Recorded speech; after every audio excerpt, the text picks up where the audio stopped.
Well, joining us live now is Michael Bosicue, non-resident senior fellow at the Atlantic Council's Eurasia Centre and founder of the World Briefing newsletter on Substack. Mr. Bosicue, good to talk to you again. President Trump says he wants to get this war stopped. We've heard that several times before. Meanwhile, this meeting is looking less and less likely that it's going to happen at all. How do you take it?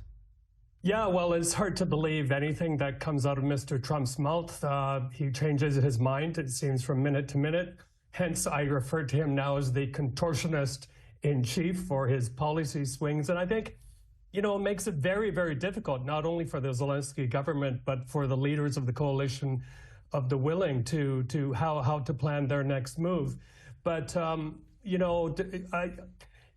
that summit in Alaska, I'm beginning to wonder whether Mr. Trump drank spiked Russian Kool-Aid, because he seems to be doing a lot of major things that actually ties one hand of Ukraine behind its back in this David and Goliath fight. And that includes, for example, blocking Ukraine's use for the past few months of long-range missiles. So that includes the ATACMS from the US and the Storm Shadows from the UK. And apparently there's also the US, the Trump administration, blocking deliveries of Patriot and other missile defense systems.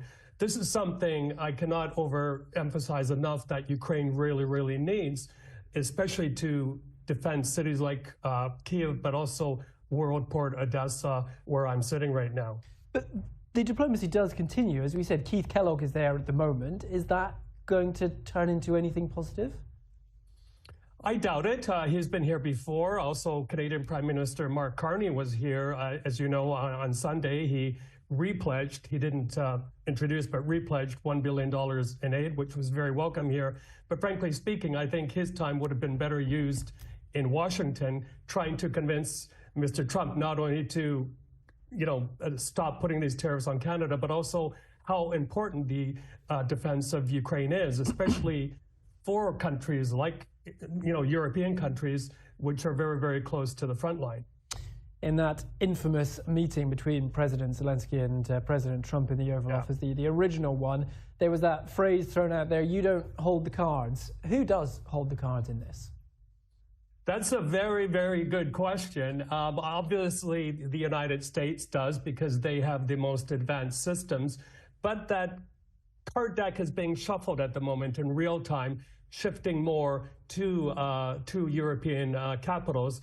Like Mr. Trump likes to exaggerate how much the U.S. has given, $360 billion. It's about half of that. European countries are now delivering more money to Ukraine, and that is going into things like domestic drone production. This war is becoming more and more of a high-tech.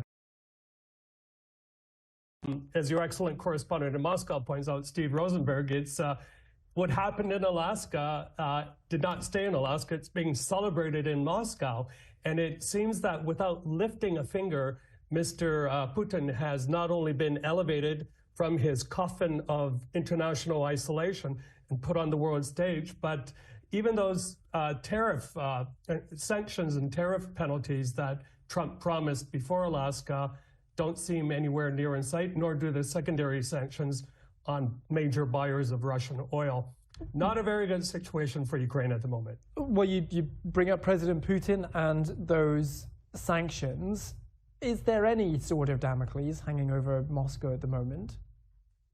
Yes.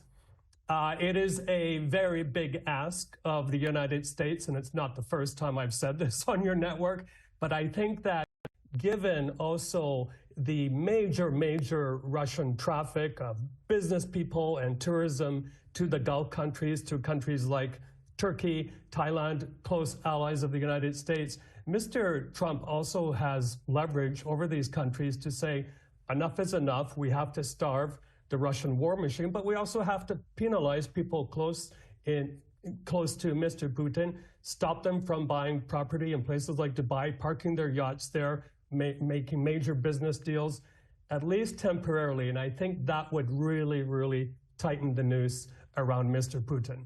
Okay, Michael Bosicue with the Atlantic Council and founder of World Briefing newsletter on Substack. Mr. Bosicue, thank you very much. Thank you.